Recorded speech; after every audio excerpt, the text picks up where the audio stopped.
വിവാഹം കുട്ടിക്കളിയല്ല ദേവദാസ്. തുല്യനിലയിലുള്ളവർ തമ്മിലേ വിവാഹം പാടുള്ളൂ എന്നാണ് പ്രമാണം.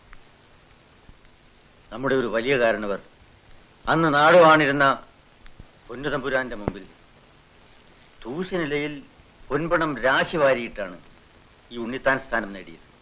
അതൊക്കെ പോട്ടെ, നിനക്കറിയാമോ ആ പെണ്ണിന്റെ തന്തയുടെ തറവാട്ടിലെ ഒരു സ്ത്രീ ഒരു കീഴ്ജാതിക്കാരന്റെ കൂടെ ഒളിച്ചോടിപ്പോയ കഥ ഈ നാട്ടുകാരിന്നും മറന്നിട്ടില്ല. പാർവതിയുടെ കുടുംബത്തില് ആരോ ചെയ്ത തെറ്റിന് അവൾ എന്ത് വേണാച്ച? ഇലഞ്ഞിമുറ്റത്തെ കുഞ്ഞമ്മയാകാൻ മോഹിക്കരുത്. ഞാൻ അവളെയും അവൾ എന്നെയും സ്നേഹിച്ചു പോയച്ച. സ്നേഹം? ഒരു അന്തസ്സുള്ള വീട്ടിലെ പെൺകുട്ടിയെ കിട്ടിയില്ലേ നിനക്ക് സ്നേഹിക്കാൻ? പാർവതി വിവാഹം ചെയ്യാൻ സാധിച്ചില്ലെങ്കിൽ എന്റെ ജീവിതം തകർന്നു പോച്ച. അവിടെ നീ ഇങ്ങോട്ട് കൂട്ടിക്കൊണ്ടുവന്നാൽ ഈ തറവാടിന്റെ അന്തസ്സ് നശിക്കും. എനിക്ക് ഈ നാട്ടിൽ ജീവിക്കണം, അന്തസ്സായി മറ്റുള്ളവരുടെ മുഖത്ത് നോക്കണം. ഞാൻ സ്നേഹത്തിനാണ് അച്ഛ വില കൽപ്പിക്കുന്നത്. അതിനേക്കാൾ വിലപ്പെട്ടതാണ് അഭിമാനം. എനിക്ക് പാർവതി തന്നെ വിവാഹം കഴിക്കണം. തീരുമാനിച്ചു കഴിഞ്ഞോ? അതെ. നീ എന്നെ കൊല്ലുന്നു, അതോ നിന്റെ മുമ്പിൽ വെച്ച് ഞാൻ സ്വയം മരിക്കണോ?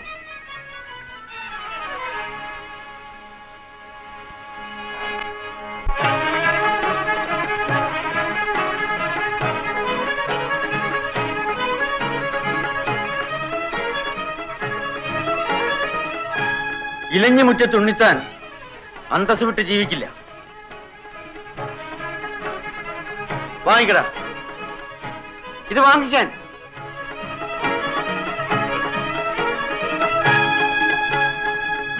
എന്റെ നെഞ്ചത്ത് ഇവിടെ വയ്ക്കേ. വയ്ക്കടാ.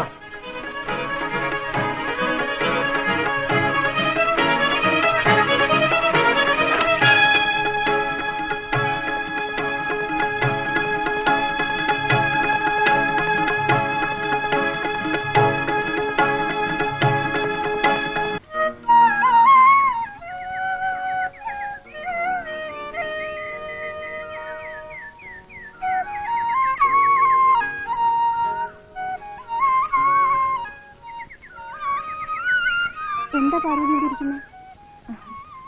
ദേവദാസ് വരാന്ന് പറഞ്ഞു. ദേവദാസ് ഇപ്പം ബാംഗ്ലൂരിൽ എത്തിക്കാണും. വെളുപ്പിനുള്ള ട്രെയിനിന് പോയെന്ന് അവിടെയുള്ള വേലക്കാരി പറഞ്ഞു. നീ മടയാണ് പാർവതി. ദേവദാസുമായുള്ള ബന്ധം നീ ആശിക്കണ്ട. അവര് വലിയ കുടുംബക്കാര്. നിന്നോട് അയാൾക്ക് സ്നേഹം ഉണ്ടായിരുന്നെങ്കിൽ ഒരു വാക്ക് ചോദിക്കാതെ പോകുമായിരുന്നു. ദേവദാസ് തിരിച്ചു വരാതിരിക്കില്ല. എങ്കിൽ നിന്നോടത് പറഞ്ഞിട്ട് പോകുമായിരുന്നില്ലേ? ദേവദാസ് അയാളുടെ അച്ഛന്റെ അഭിപ്രായം വിട്ട് ഒന്നും ചെയ്യില്ല. ദേവകി പോവും.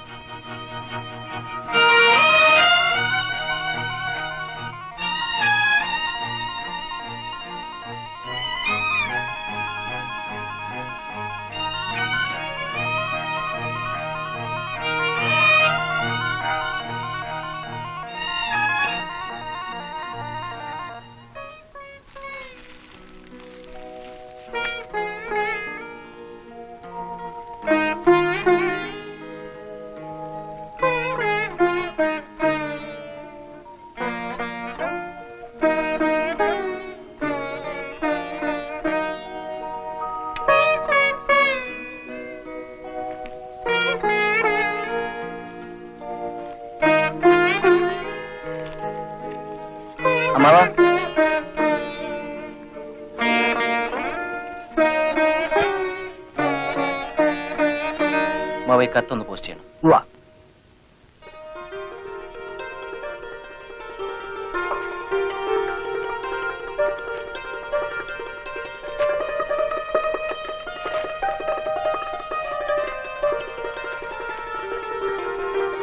പ്രിയപ്പെട്ട പാർവതി, എനിക്ക് എന്റെ അച്ഛനെയും കുടുംബത്തെയും ഉപേക്ഷിക്കാൻ നിവൃത്തിയില്ല. ഈ ചുറ്റുപാടിൽ നീ എന്നെ മറന്നേക്കൂ. നിനക്ക് നല്ലൊരു വിവാഹ ജീവിതം ഞാൻ ആശംസിക്കുന്നു.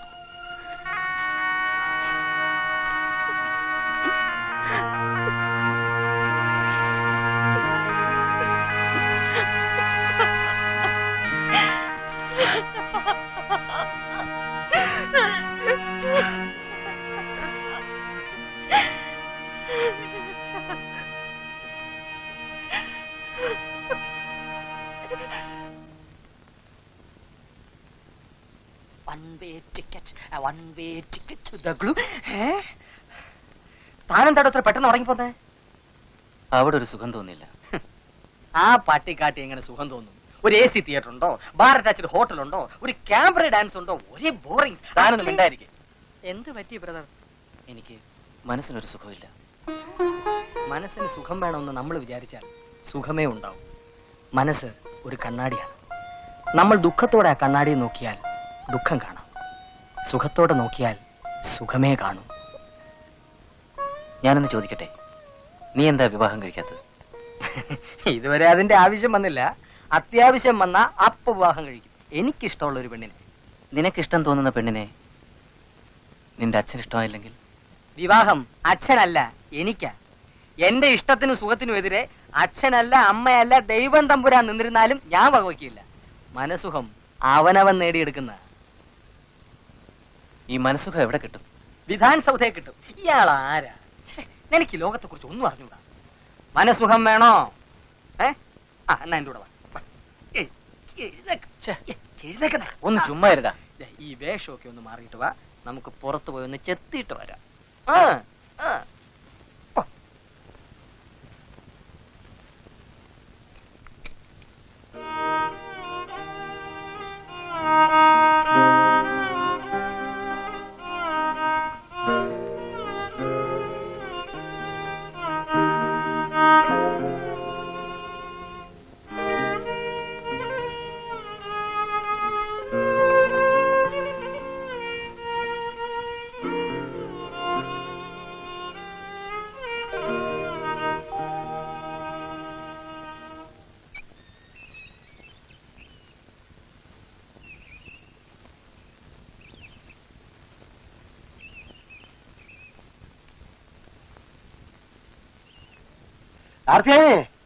എവിടെ പോയ കാര്യം എന്തായി? കല്യാണം ഉറപ്പിച്ചു. നമുക്ക് ഇതിൽ കൂടുതൽ വലിയൊരു ഭാഗ്യം വരാനില്ല. മണിമംഗലത്ത് തറവാട്ടിലേക്കാണ് എന്റെ മോളെ അയക്കുന്നത്. അവർ തമ്പിമാരാണ്, രാജകുടുംബമായിട്ട് ബന്ധമുള്ളത്. എലഞ്ഞിമുറ്റത്ത് ഉണ്ണിത്താനാണോ മണിമംഗലത്ത് തമ്പിയാണോ വരുന്നത്? നാട്ടുകാർ പറയട്ടെ. അവര് പെണ്ണിനെ കാണാനെന്ന് വരും. അക്കാര്യം ഒന്നും പറഞ്ഞില്ല. എന്റെ മോടെ ഭാഗ്യം. ഒരു കുറവേ ഉള്ളൂ, രണ്ടാം കല്യാണമാണ്. അയ്യോ, മുൻകല്യാണത്തിൽ കുട്ടികളുണ്ട്, എത്രയെന്ന് ചോദിച്ചില്ല. ഭാര്യ മരിച്ചു പോയതാ. പ്രായം എന്ത് വരും? എന്റെ പ്രായം കാണുമെന്ന് തോന്നുന്നില്ല. വേണ്ട വേണ്ട, പ്രായം കൂടുതലുള്ള ആളിന്റെ കൂടെ എന്റെ മോളെ അയക്കില്ല. എത്ര വലിയ സ്വത്തുകാരനായാലും ശരി, എത്ര വലിയ തറവാട്ടുകാരനായാലും ശരി. എലഞ്ഞിമുറ്റത്തേക്കാൾ വലിയ തറവാട്ടിലേക്ക് എന്റെ മകളെ അയക്കണമെന്ന് എനിക്ക് വാശിയാണ്. ഉണ്ണിത്താൻ എന്റെ മുഖത്ത് നോക്കിയാണ് ഈ കുടുംബത്തെ ആക്ഷേപിച്ചത്. അയാളുടെ കുടുംബത്തേക്കാൾ വലിയ കുടുംബത്തിൽ എന്റെ മകളെ അയക്കണം. ഞാൻ ഈ കല്യാണത്തിന് സമ്മതിക്കില്ല. ഞാൻ ജീവിച്ചിരിക്കുകയാണെങ്കിലും നടത്തും. നടത്തില്ല. നടത്തോടി, ഞാൻ വാക്ക് കൊടുത്താണ്. എന്റെ വാക്കിന് വിലയില്ലാതായാൽ പിന്നെ ഞാൻ ജീവിച്ചിരിക്കില്ല. ഈ കല്യാണം നടക്കില്ല. ഈ വിവാഹം നടന്നേ പറ്റൂ. എലഞ്ഞിമുറ്റത്ത് ഉണ്ണിത്താന് മാത്രമല്ല ആത്മാഭിമാനമുള്ളത്, എനിക്കും ആത്മാഭിമാനമുണ്ട്. അയാൾ എന്തെല്ലാം പറഞ്ഞ് എന്നെ അവമാനിച്ചു. എന്റെ മകൾക്ക് വേണ്ടിയാണ് ഞാൻ അതെല്ലാം സഹിച്ചത്. ദേവദാസ് അവന്റെ അച്ഛന്റെ വാക്ക് കേട്ട് എന്റെ മകൾ ഇട്ടൊഴിഞ്ഞു പോയില്ലേ? പാർവതി എന്റെ മകളാണെങ്കിൽ അവൾ എന്റെ തീരുമാനം അനുസരിക്കും.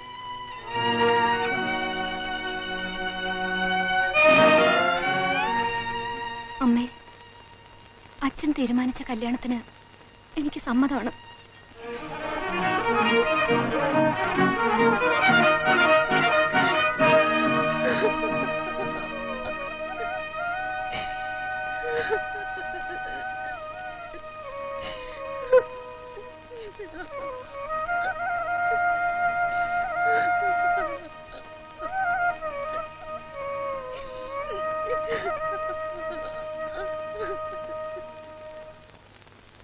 പാർവതി,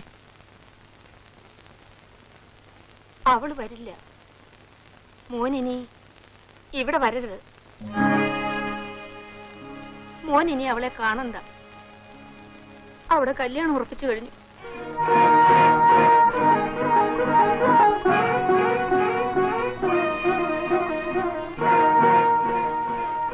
മോൻ പൊയ്ക്കുള്ളൂ.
ഞാൻ വന്നു. എന്തിന്? നിന്നെ കൂടാതെ എനിക്ക് ജീവിക്കാനാവില്ല. നിനക്ക് വേണ്ടി ഞാൻ വന്നു. താമസിച്ചു പോയി. എന്റെ വിവാഹം നിശ്ചയിച്ചു. നീ സമ്മതിച്ചിട്ടുണ്ടാവില്ല. അമ്മ എതിർത്തിട്ടും ഞാൻ സമ്മതിക്കായിരുന്നു. നീ എന്തിനു സമ്മതിച്ചു? എന്റെ അച്ഛന്റെ വാക്ക് പാലിക്കാൻ. അച്ഛന്റെ വാക്കിന് വില കൽപ്പിക്കണമെന്ന് എന്നെ പഠിപ്പിച്ചത് ദേവദാസാണ്. അങ്ങ് അച്ഛന്റെ തീരുമാനത്തിന് മറുത്തു പറയാനാവാതെ ഓടിപ്പോയില്ലേ? എന്നോടൊരു വാക്കുപോലും പറയാതെ പോവുകയല്ലേ ചെയ്തത്? എന്റെ അച്ഛൻ തറവാട്ട് മഹിമയില്ലാത്തവനാണെങ്കിലും എനിക്ക് അച്ഛനാണ്. പിതാവിനോടുള്ള കടപ്പാട് സമ്പത്തുള്ളവർക്ക് മാത്രമുള്ളതല്ലല്ലോ.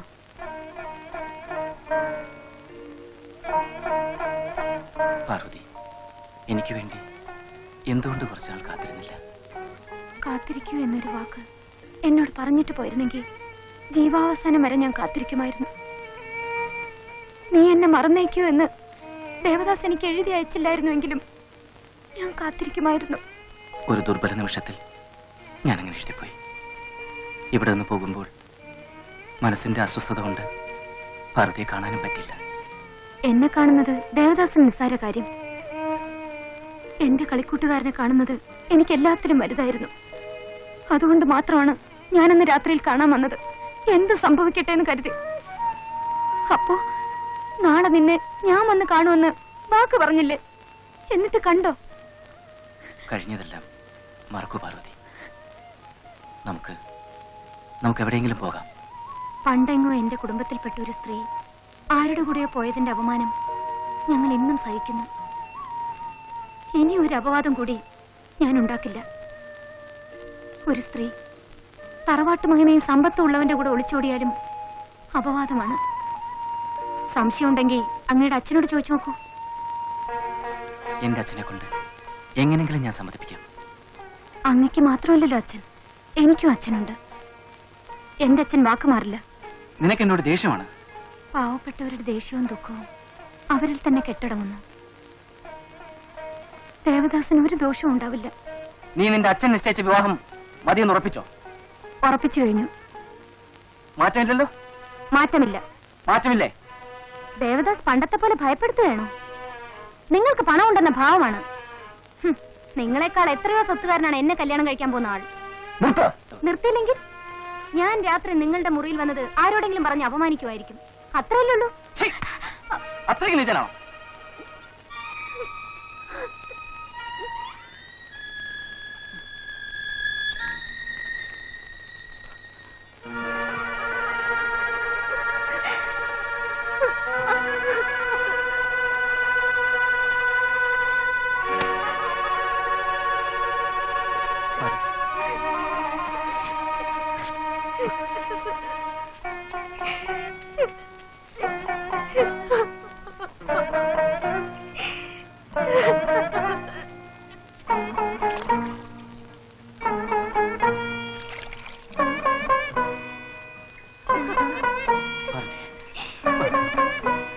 എനിക്ക്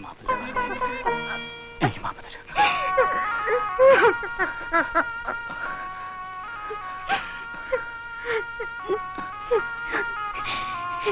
എന്നോട് മാപ്പ് പറയരുത്. ദേവദാസിനെ എനിക്കറിയാവുന്നിടത്തോളം മറ്റാർക്കും അറിയില്ല. സ്കൂളിൽ പഠിക്കുന്ന കാലം മുതൽ പെട്ടെന്ന് ദേഷ്യം വരികയും പിന്നീട് ദുഃഖിക്കുകയും ചെയ്യുന്ന സ്വഭാവമാണ്. ബോധപൂർവം ദേവദാസ് ഒരു തെറ്റും ചെയ്യില്ല.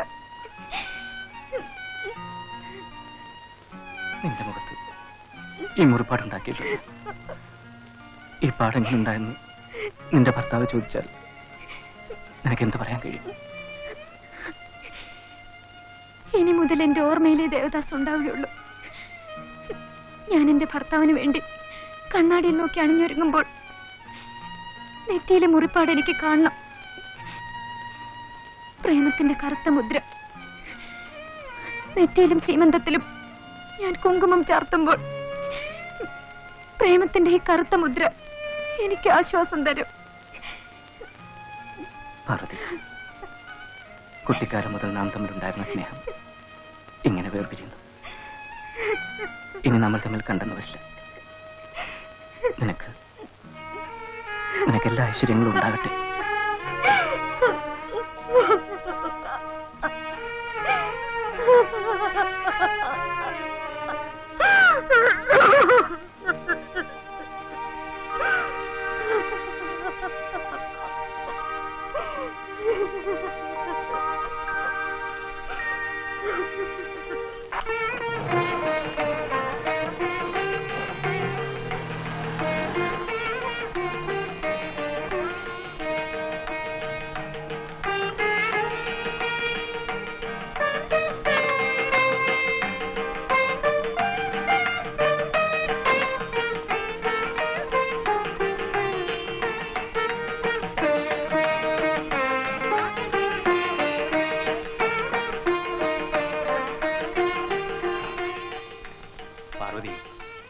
ഇതെന്റെ കാര്യസ്ഥനാണ്. നമസ്കാരം. ഇവരെല്ലാം സ്റ്റാഫാണ്. വരൂ.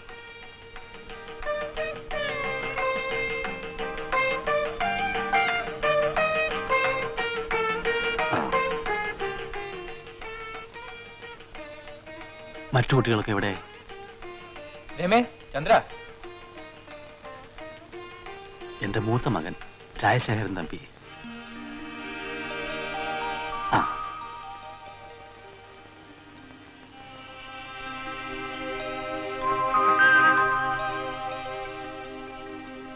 എനിക്ക് 4 മക്കളാണ്.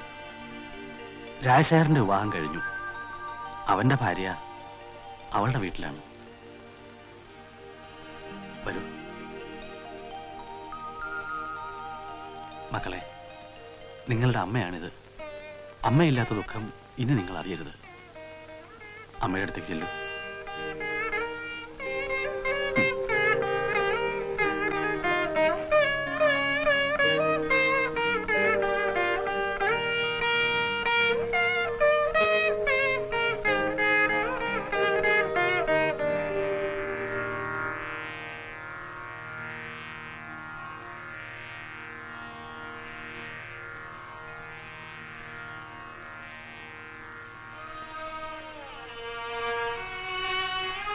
പാർവതി,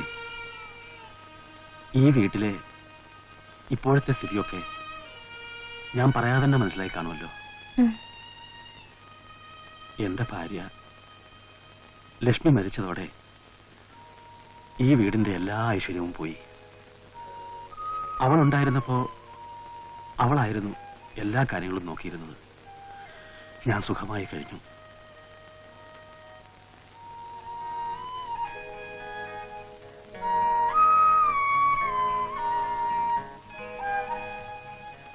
എന്റെ മകന്റെ ഭാര്യ നല്ല സ്വഭാവക്കാരിയല്ല. അതുകൊണ്ട് തന്നെ അവളെ ഇവിടെ താമസിപ്പിക്കാൻ അവൻ തയ്യാറാവുന്നില്ല. ഈ സാഹചര്യത്തിൽ കൊച്ചുകുട്ടികളുടെ കാര്യങ്ങളെല്ലാം ആകെ കുഴപ്പത്തിലായി. ഈ ഒരു ചുറ്റുപാടിലാണ് മറ്റൊരു വിവാഹം കഴിക്കാൻ ഞാൻ തയ്യാറായത്. പക്ഷെ പാർവതി, നീ ഇത്ര ചെറുപ്പമാണെന്ന് ഞാൻ അറിഞ്ഞിരുന്നില്ല. കല്യാണ മണ്ഡപത്തിൽ വെച്ച് നിന്നെ കണ്ടപ്പോ ഞാൻ ഞെട്ടിപ്പോയി. ഇനി എനിക്ക് എന്ത് ചെയ്യാൻ കഴിയും? ഒരു ഭാര്യയുടെ കടപ്പാടുകളെല്ലാം ഞാൻ നിർവഹിക്കും. അങ്ങയുടെ മക്കൾ എന്റെ മക്കളായിരിക്കും. എനിക്കിപ്പോ നിന്നോട് ഒരു മകളോടുള്ള വികാരമാണ്. ഒരു ഭർത്താവായി പെരുമാറാൻ എനിക്ക് സാധ്യമല്ല കുട്ടി. എന്റെ ഭർത്താവിന്റെ കുട്ടികളോട് എന്റെ സ്വന്തം മക്കളോടുള്ള വികാരമാണ് എനിക്കുള്ളത്. അമ്മയില്ലാത്ത ദുഃഖം അവരറിയില്ല. പാർവതി, നീ ഒരു ദേവതയാണ്. ഈ വീടിന്റെ എല്ലാ ചുമതലയും ഞാൻ നിന്നെ ഏൽപ്പിക്കുകയാണ്.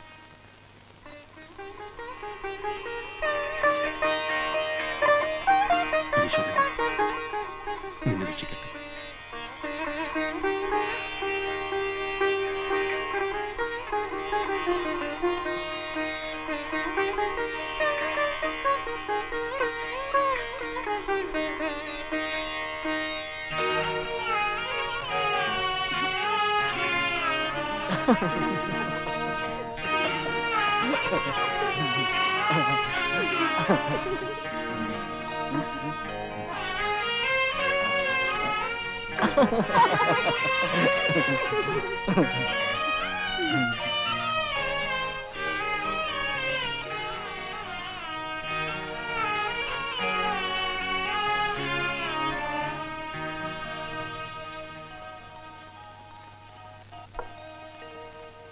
വെള്ളം പോലും കുടിക്കാതെ ഇതെന്തൊരു ഇരിപ്പാണ്.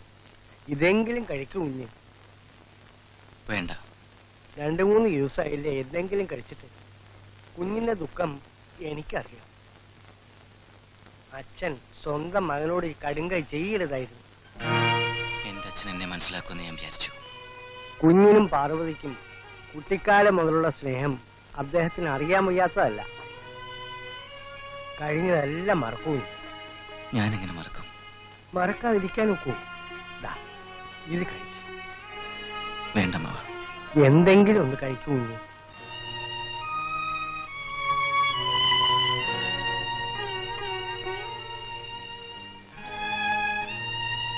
എന്താ നിനക്കൊരു വിഷമം? ഞാൻ മാനസികമായി തകർന്നു കഴിഞ്ഞു. ഒരു സുഖമില്ല. സുഖമാണോ പ്രശ്നം? അത് ഞാൻ ഏറ്റു.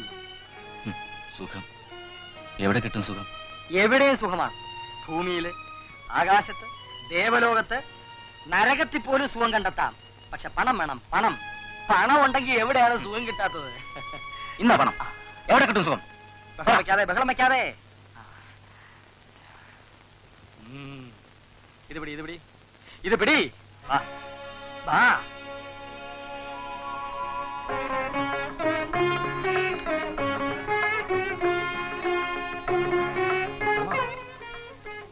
ചന്ദ്രികേ, ഇവൻ എന്റെ കൂട്ടുകാരനാണ് ദേവദാസ്. നല്ലൊരു കലാകാരനാണ്, കവിയാണ്. പക്ഷെ ഇപ്പോ ഇവന്റെ മനസ്സിന് നല്ല സുഖമില്ലാതിരിക്കുകയാണ്. നിന്റെ നൃത്തം കണ്ട് ഇവന്റെ മനോവിഷം മുഴുവൻ മാറണം, മാറ്റണം. വേണ്ട വിധത്തിൽ സൽക്കരിക്കണം കേട്ടോ. ഞാൻ പോട്ടെ.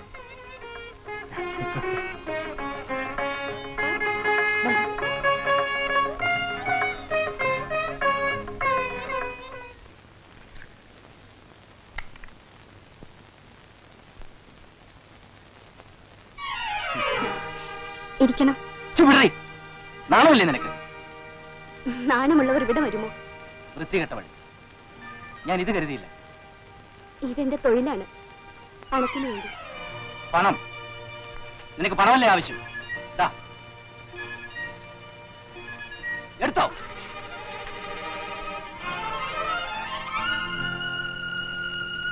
നീ ഇത്ര വൃത്തികെട്ടവനാണെന്ന് ഞാൻ വിചാരിച്ചില്ല. എന്താ ബ്രദർ? സ്വർഗത്തിലേക്കെന്ന് പറഞ്ഞാൽ എന്നെ എങ്ങോട്ടാ കെട്ടിയെടുത്തത്? ഒരു വേഷമെടുത്തേക്കോ? സ്വർഗവും നരകവും ഒക്കെ ഒന്ന് തന്നെ. മനസ്സ് വെച്ചാൽ ഏത് നരകവും സ്വർഗമാക്കാം ബ്രദർ. Stop it. തലവേദന എടുത്തു.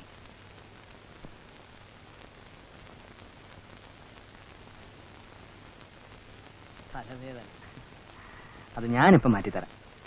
കൊണ്ട് പോടാ. മനസ്സ് വേദനിച്ചിരിക്കുമ്പോഴാ. എടാ, എനിക്ക് മനസ്സമാനത്ത് എന്തെങ്കിലും താ. മനസമാധാനത്തിന് ഞാൻ എന്ത് ചെയ്യാൻ? മനസമാധാനത്തിന് എന്താണ് മരുന്ന്? കുറച്ച് വിഷം കൊണ്ട് താ. അത് മരുന്നല്ല. ഞാനൊരു മരുന്ന് കൊണ്ട് തരാം.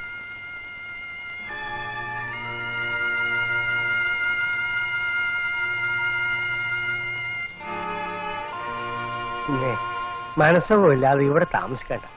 നമുക്ക് നാട്ടിൽ പോവാം. ആ നാടും വീടുമായിട്ട് എനിക്ക് യാതൊരു ബന്ധമില്ല അമ്മവ. അങ്ങനെ പറയരുത് കുഞ്ഞെ. അമ്മ പോ. ഞാനിപ്പോ സൂര്യായിരിക്കട്ടെ.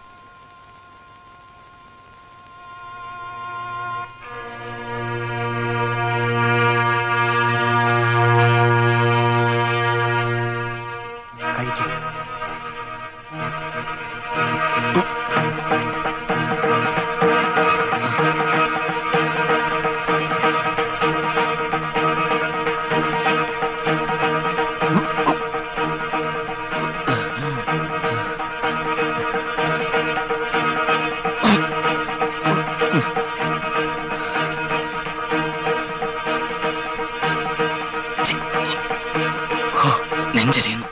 ഉഷ്ണ ഉഷ്ണേന ശാന്തി. വാ, എഴുന്നേക്ക്.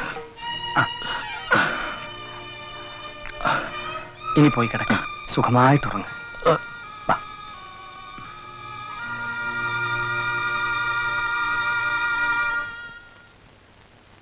ദേവദാസ് ബ്രദർ, ഇതെന്തുറക്കമാണ്, നേരം പുലർന്നല്ലോ. എഴുന്നേക്ക്. വാ.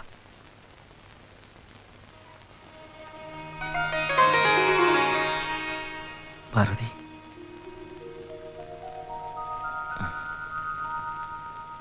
നീയാണോ? നിന്റെ മനസ്സ് മുഴുവൻ ആ പെണ്ണ, അതങ്ങ് മറക്കൂ ബ്രദർ. ഇന്നലെ രാത്രി ഞാൻ എല്ലാം മറന്നു, സുഖമായിട്ടുറങ്ങി. ഉണർന്നപ്പോ വീണ്ടും മനോവേദന.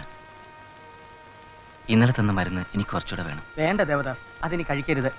എനിക്ക് ആ മരുന്ന് വേണം, കിട്ടിയേ പറ്റൂ. അത് വിഷമാണ്, ഇനി ഞാൻ നിനക്ക് തരില്ല. വിഷമാണെങ്കിൽ എനിക്കത് വേണം. ദേവദാസ്, അത് ബ്രാൻഡിയാണ്.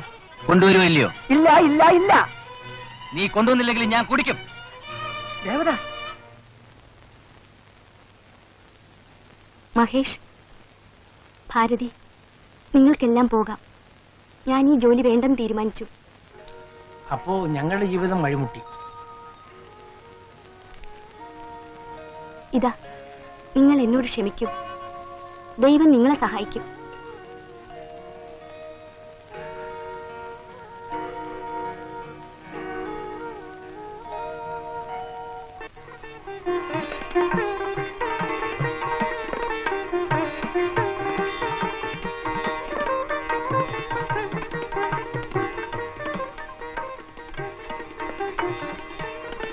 നോക്ക് അമ്മയോട് ഇഷ്ടമാണോ? ആണ്. എനിക്ക് അമ്മയോട് വലിയ ഇഷ്ടമാണ്. ഞാനിന്ന് അമ്മയുടെ കൂടെയാ കിടക്കുന്നേ. മോൾ അമ്മയുടെ കൂടെ കിടന്നോ? ഞാനും അമ്മയുടെ കൂടെയാ. രണ്ടുപേരും അമ്മയുടെ കൂടെ ഉറങ്ങിയാ മതി. ഈ വീടിന്റെ കഴിഞ്ഞു പോയ നല്ല കാലം എനിക്ക് തിരിച്ചു കിട്ടി. എനിക്ക് മോളെയും മരുമകളെയും കൂടെ ഇവിടെ കൊണ്ടുവന്നാലേ പൂർണ്ണ സന്തോഷാവുള്ളൂ. ഈ വീടിന്റെ അവകാശം മുഴുവൻ എന്റെ മോക്കും ഭർത്താവിനും എഴുതി കൊടുക്കണമെന്നാണ് അവരുടെ നിർബന്ധം. മകളെ ഒന്നിവിടെ വരുത്താമോ? ആ, ഒരാളെ അയച്ചു നോക്കാം. ഇതാ, ദേവദാസ് എന്റെ മുഖത്ത് വലിച്ചെറിഞ്ഞ രൂപ. ഈ നോട്ടുകൾ വാരിയെറിഞ്ഞപ്പോൾ പണത്തിനോടുള്ള എന്റെ മോഹം പോയി. ഇനി ഒരാഗ്രഹമേ ഉള്ളൂ, അദ്ദേഹത്തെ ഒന്ന് കാണണം. ആ കാലുകളിൽ നമസ്കരിച്ച് നല്ലവളായി ജീവിക്കണം.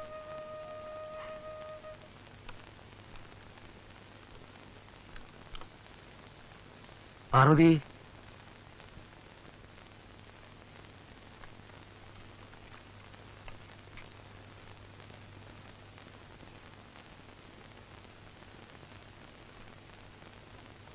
പാർവതി, ഇതെല്ലാം ലക്ഷ്മിയുടെ ആഭരണങ്ങളാണ്. നീ ഇതെല്ലാം ഒന്ന് അണിഞ്ഞു കണ്ടാൽ കൊള്ളാവുന്നുണ്ട്. അങ്ങയുടെ ഇഷ്ടം.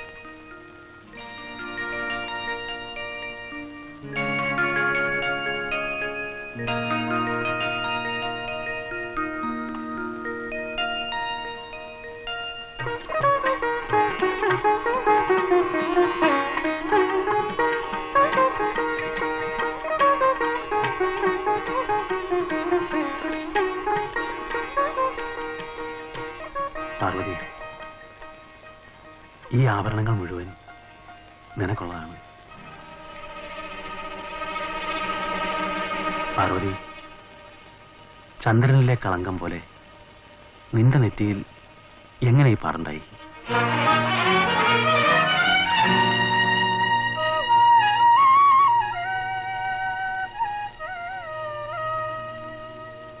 അച്ഛാ, ദേ ശാരദ വന്നു.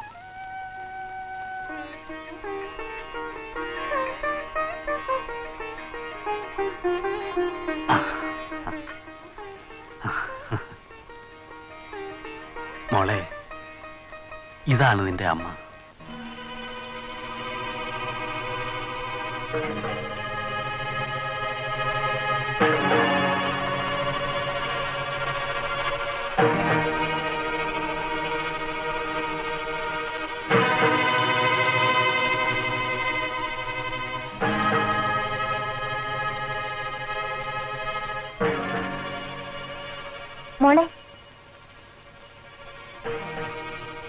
മോളെ ശാരദ, നിനക്ക് ഈ അമ്മയോട് പരിഭവം തോന്നരുത്. നിനക്ക് വേണ്ടി, നിന്റെ സഹോദരങ്ങൾക്ക് വേണ്ടിയായിരിക്കും എന്റെ ജീവിതം. അമ്മ ഈ ആഭരണങ്ങൾ മോളെ ഇടിക്കട്ടെ.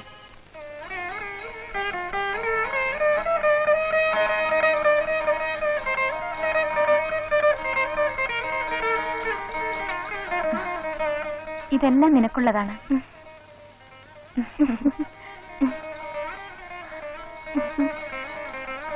മോക്ക് അമ്മയോട് പരിഭവമുണ്ടോ? ഇല്ല.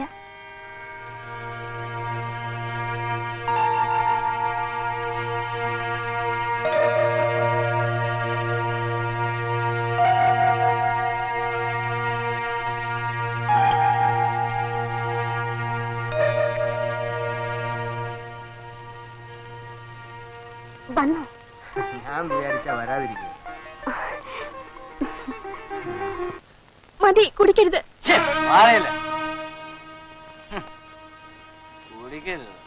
കുടിച്ച് പഴക്കമില്ലാത്തോണ്ട് താങ്ങാൻ കഴിയില്ല.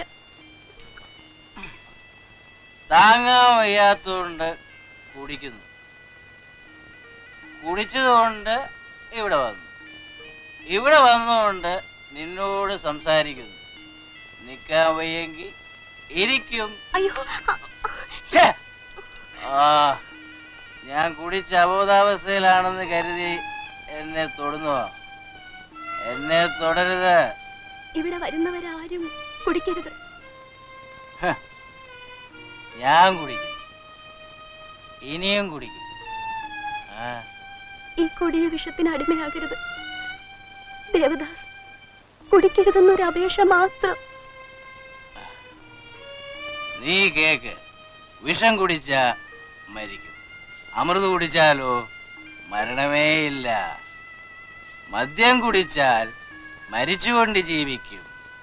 ഒരേ നിമിഷത്തിൽ മരണവും കൊടുക്കും, ജീവനും കൊടുക്കും. മഹാസഞ്ജീവനി മദ്യം.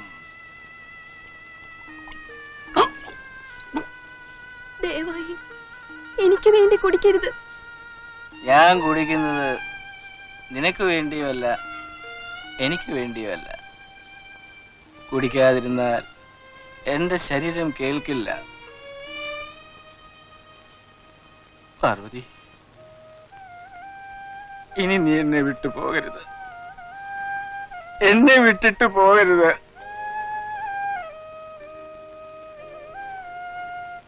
പാർവതി,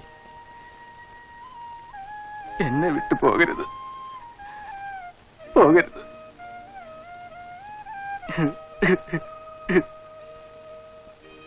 കഴിഞ്ഞു, കല്യാണം കഴിഞ്ഞു.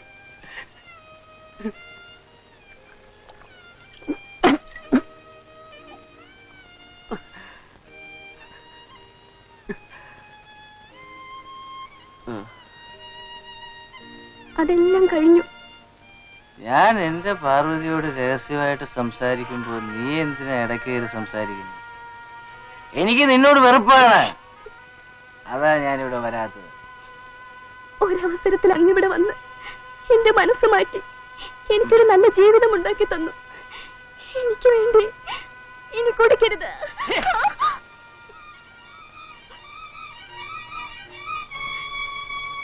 സാരമില്ല. എന്ത് ചെയ്താലും നിന്നെ പോലുള്ളവർ സഹിക്കും. എനിക്ക് അങ്ങയോടുള്ള സ്നേഹം കൊണ്ട് അങ്ങ് എന്ത് ചെയ്താലും ഞാൻ സഹിക്കും. ചന്ദ്രയ്ക്ക് പ്രേമം വേണ്ട, പ്രേമം എനിക്ക് വേണ്ട. എന്റെ പ്രേമം പോയി. ചെറുപ്പം മുതലുള്ള എന്റെ സ്നേഹം പോയി. അവൾ ഭാര്യയായി. ഞാൻ കുടിക്കുന്നു, നീ പ്രേമിക്കുന്നു. ഇപ്പോഴാണ് നാടകത്തിന്റെ നല്ല ഘട്ടം. എനിക്ക് ആശയുമില്ല, നിരാശയുമില്ല, വിചാരവും ഇല്ല, വികാരവും ഇല്ല. കുറച്ചു സമയം സംസാരിക്കാതെ കിടന്നുറങ്ങണം. അപ്പൊ നീ നടന്നുകൊണ്ടിറങ്ങും, ഞാൻ കിടന്നുകൊണ്ടിറങ്ങും.